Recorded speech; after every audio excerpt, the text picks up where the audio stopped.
Welcome to the First on Fifth podcast. I'm Olivia Blake, Ministry and Communications Assistant, and host of our new series, Ministry is Calling. Throughout this series, I'll be inviting folks from our church to share stories of how they answered this call as we celebrate and reflect on the various ways people engage in ministry work. Today, I'm joined by Dr. Chris Gambill, beloved member and recently retired ministry professional. Welcome, Chris. Thank you, Olivia. Absolutely. So let's dive right in. Okay. For any viewers that may not know you well, can you tell us a little bit about yourself?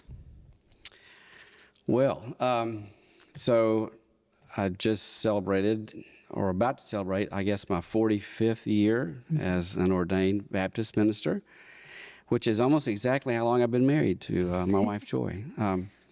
So I've done a little bit of everything in ministry over those 45 years, from youth ministry to a little bit of children's ministry to Joy and I served as missionaries with the old Southern Baptist Convention back in the early 80s.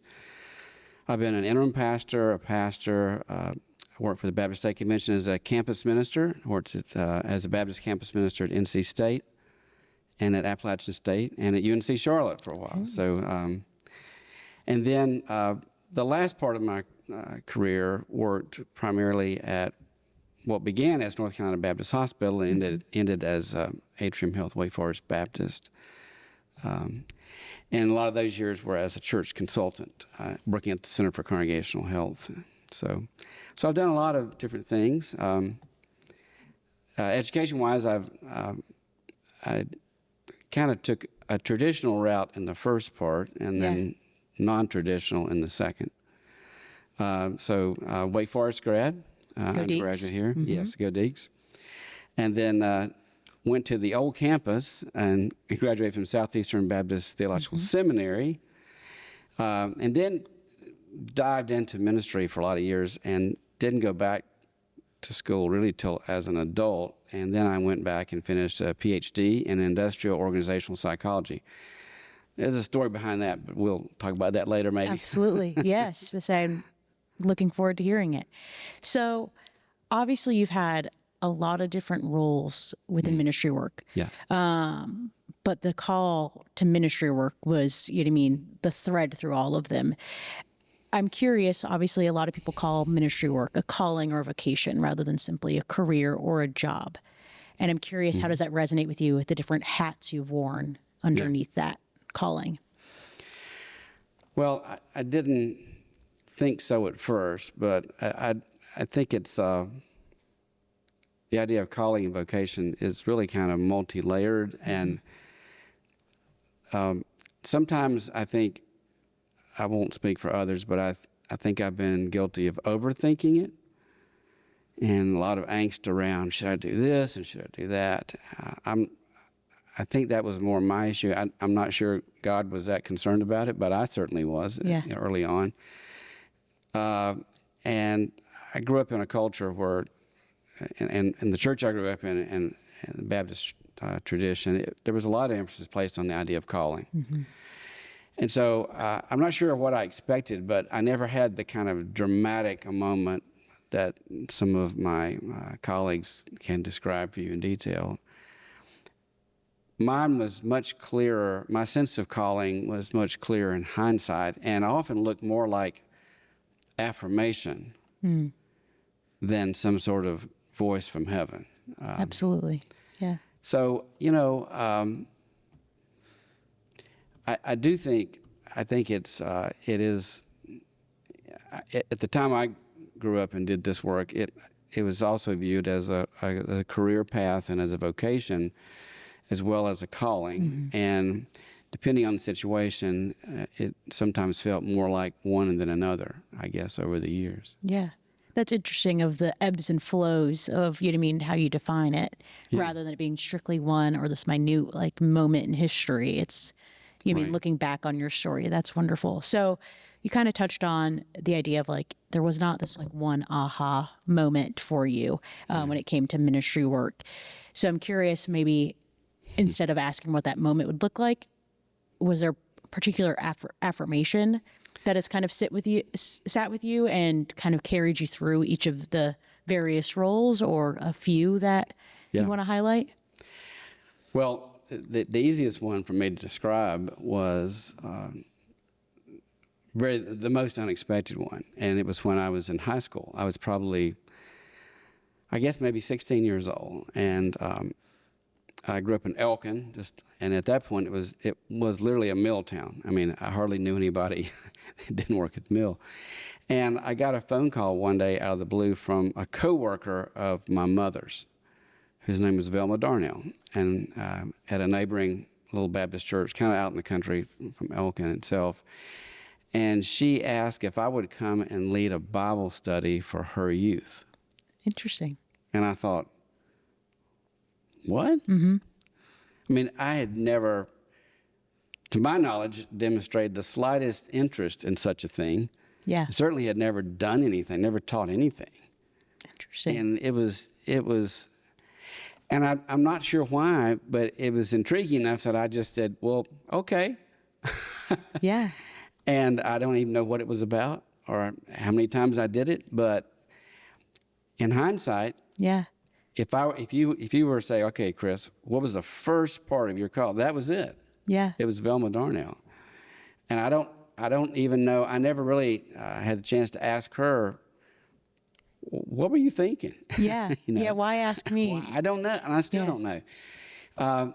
That followed up with affirmations unexpectedly again from my own church, and my pastor asking me to do a sermon, which God help us all, who knows what I said. So it kind of it began to unfold. I had actually thought I would go to medical school and probably be like a family doc. In my head, that was what, and it never even once occurred to me about ministry. But by the time I finally arrived at Wake Forest, it felt like it was clarifying from all these little affirmations of people who knew me, inviting me into places that I would have never on my own initiated.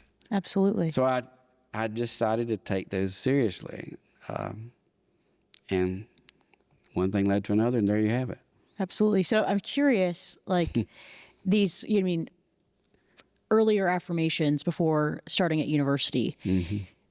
Did you kind of follow up with that in undergrad with, coursework, or was it you kind of stuck on the pre-medicine path, and then only as you got closer to that graduation date shifted to, going to seminary? No, when it's probably still the same way, but I think it was a spring semester of your sophomore year, you have to declare a major. Yep. Probably still that way. And so when it came to that, I declared myself a religion major. Interesting. Okay. I don't think I'd actually had a religion class. Okay. But it seemed like, I guess internally I'd kind of made some sort of shift in my own head around that. Yeah. And I would also note that I also remain interested in a lot of what we would now call social sciences. Yeah. So I took lots and lots of psychology and sociology and just ate it up, loved it. Yeah. And of course ended up following up that with a PhD For sure. eventually. But it was also just a nice fit.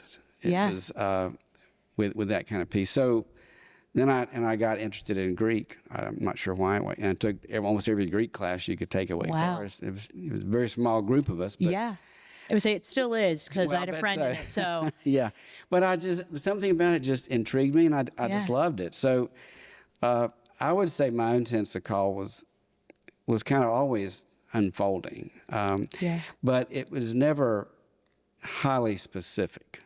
Yeah, and I would argue, as much as it seemed unspecified, the specificity comes in the cross sections of where all those things meet. Yeah. You know what I mean? And that's where I think where you've really leaned into from the parts of your story I've been able to gather. So That's true. But that is wonderful. So you mentioned the PhD and obviously the seminary degree.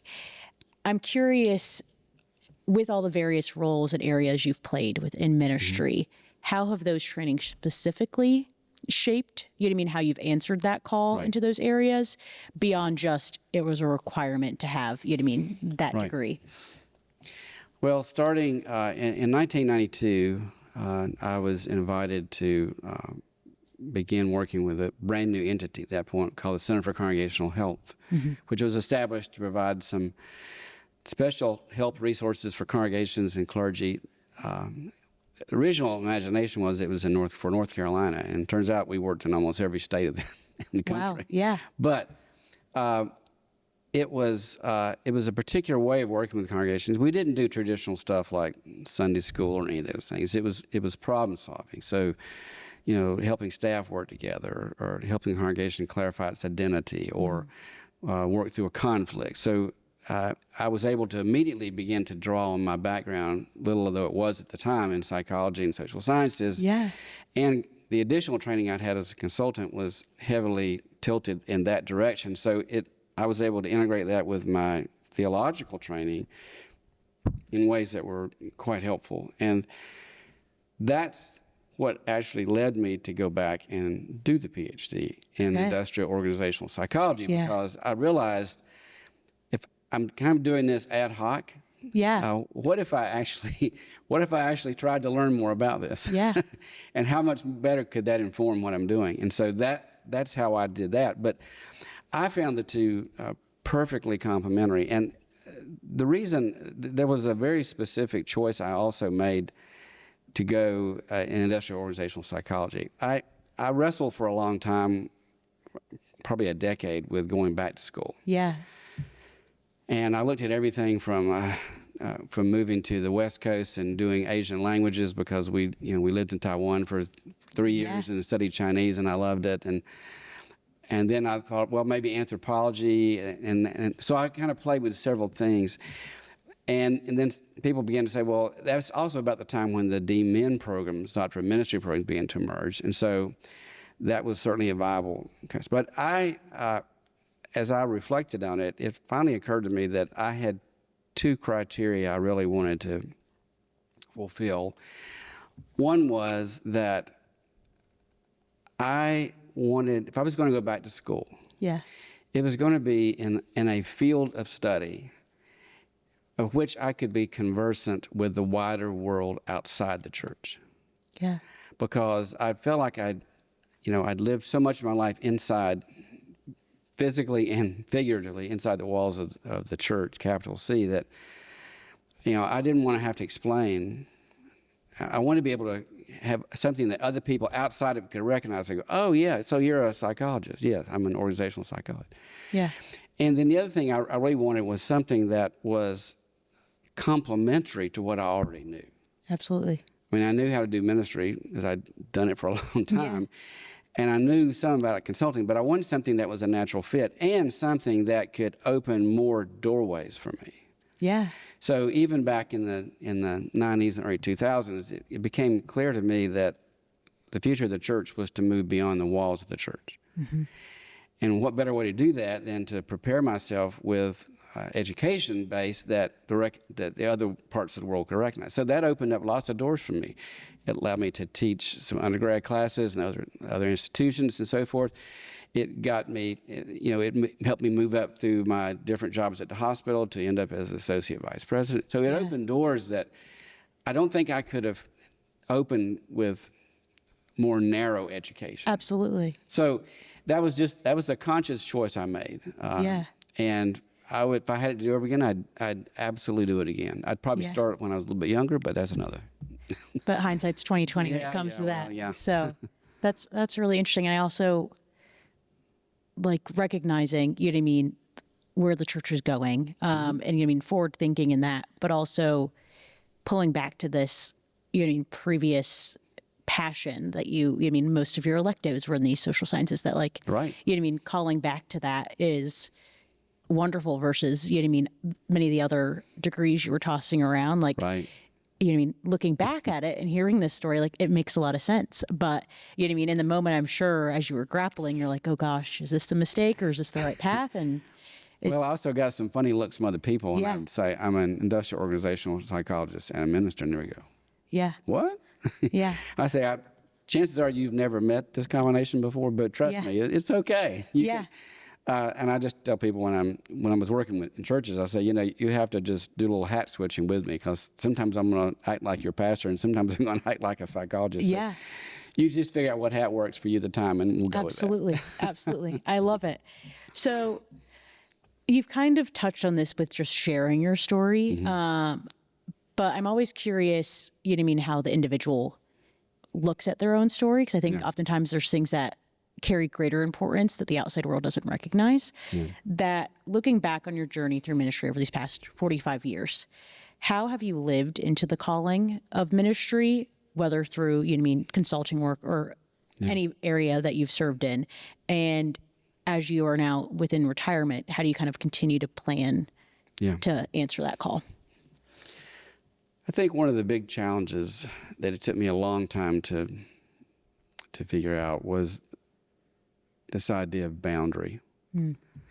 And ministerial vocation of any kind, it's very difficult to maintain a boundary. I mean, you haven't even had your lunch today, Olivia, and here we are doing work. So, but, for me,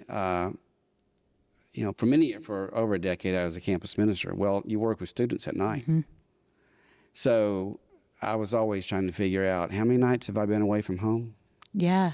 And our kids were little, and Joy was there, and I was Absolutely. thinking, so you always feeling that tension and that pull. And then when I started consulting, I was traveling all over the country. Yeah. So I finally had decided, okay, no more than 2 weekends out of the 4 out of each month. Yeah. I was going to, be home. And I still don't think I did it right. I did better sometimes than others. But, it's really hard to keep a boundary between who I am as a person, who I am as a father and a husband, and who I am as a minister and as a consultant. And I don't think I did it great, but I was at least conscious of the tension eventually, and tried to work at it. Yeah. And my wife was very helpful. She was not afraid to say, look, I need you to do X. Yeah. And I was smart enough to listen most of the time and try to do that. So that was the hardest thing. I think now it's really, in retirement, it's a similar kind of challenge, in that I think I've watched a lot of other ministers really kind of fail at retirement. Yeah. What I think of, in other words, their identity was so tied up in what they do that when retirement came, they didn't know what to do with themselves. Yeah. So I've had a few years to prepare and reflect on that. And so I'm still doing some coaching and consulting, but I have strict limits. Absolutely. And I only do ones that I want to do. And I'm aware that, I've only got so many years left, and how do I want to spend those? And Absolutely. So I guess I'm finally able to make more conscious choices that aren't really driven so much by, I got to make more money to do this, or so it's more freedom than I've felt. Absolutely. What I think also allows for, you can be more intentional in how you're answering that call or expressing that, Right. and that selectivity is a gift. Both for you and also those that you're working alongside. That you can give that full attention, because it's not getting pulled in 5 different directions with your work and or even family dynamics. So, but that's a hard thing to balance. I also think everyone, this is your first time and your only time that you're trying to figure it out. That I think everybody does the best they can, but you seem to find some semblance of balance now in this new chapter. So I'm working at it. Yeah. It's still new. Yeah, So. absolutely. Absolutely. Wonderful. So one last question for you. Sure. This has been the hardest one for our previous guests. If you could tell yourself one thing from when you were starting this journey over 45 years ago, what would it be? Yeah. It is a hard question. Yeah. And there's probably several small pieces of advice, but I actually was struggling with this, so I asked my wife, Joy. I said, she's known me better and longer than anybody else. Absolutely. And I trust her insight. I said, so what do you think I should tell my young son? Yeah. And when she gave me her answer, I thought, that's probably right. And she said, tell your younger self to trust your instincts. And she was particularly thinking about instincts about that sometimes had a lot to do with calling. Yeah. But also about people, my experience with people and situations, and I won't say my instincts have always been right, but more often than not, when I've trusted them, they eventually turned out to be correct. And I think it was hard to trust them when I was younger. Yeah. For one thing, I didn't have any experience to go by to know whether dudes are bad instincts or not. Yeah, absolutely. Yeah. But I thought, I think that's probably true for a lot of us, that there's something deep within us, and I like to think it's the Spirit speaking, that feels like a gut instinct or an impulse that you're not sure where it comes from. But I think when I've trusted that, and I don't mean immediate trust. I Absolutely. always vetted those in some way or another. Teased it out, yeah. But when that happened and the vetting, seemed to work and seemed to, confirm it, then that was usually a good decision. Yeah. And the few times I haven't, I've usually thought, I should have followed my first instinct on that. Yeah, absolutely. That's wonderful. But I also think an important thing, because I think, at the younger point in your career, like you said, there isn't, the evidence to prove that, hey, this is one to be trusted. That Exactly right. Absolutely. That would be, if you could tell your younger self, that's a great one. I love that. So I am curious. This is a bonus question I did not prepare you for, but I'm going to throw it at you anyways. You touched a lot on, obviously, your marriage and your spouse, Joy. So even with answering that last question. So I'm curious, obviously she walked a very similar path with, missionary work herself. How did that kind of shape the family dynamics, or even y'all's relationship of, both answering that call in your own ways, and how did it influence your answer to the ministry call? I think sometimes Joy refers to our life as our first life and our second life. Okay. By that, I think what she means is there's some demarcations, and one of them was, our first life was really when we were quite young. We were in seminary together, and then we went and did some campus ministry together in preparation to go overseas. And then we went to Taiwan for 3 years and lived and worked over there and did student work and worked with Chinese churches and so forth. And then when that ended, that was kind of our second life. And at that point, we had the chance to not just know each other, but know ourselves in deeper ways. Yeah. And so I think that was really crucial. It was a huge transition for us. It was actually a giving up of one set of initial dreams that we had about ourselves and our trajectory in life and so forth, and that kind of went away. And then we had to sit down and kind of think, well, that didn't work so well, so now what? Yeah. And so, but it turns out that experience was really powerful and informative to help us to do that. Absolutely. And we kind of, at that point, neither one of us were sure what role church was going to play, because we were kind of traumatized, which is a whole nother story. But yeah. But eventually, I had a new set of confirmations that, my work with church, capital C, wasn't done. Yeah. And she decided that she loved church too, but she didn't want to work there anymore. Fair. So that's when she became an academic librarian. Yeah. So I think it was a clarifying experience, and we've always had a good partnership in kind of figuring things out and making decisions together about most things. And like I said, it's mostly turned out okay. Yeah, absolutely. That's wonderful. And just, recognizing when it's the time to pivot, and and what calling look like doesn't have to be the same for both, even in a shared partnership. That Absolutely. Yeah. I think getting stuck is a terrible thing. Absolutely. Yeah. And worst place to be.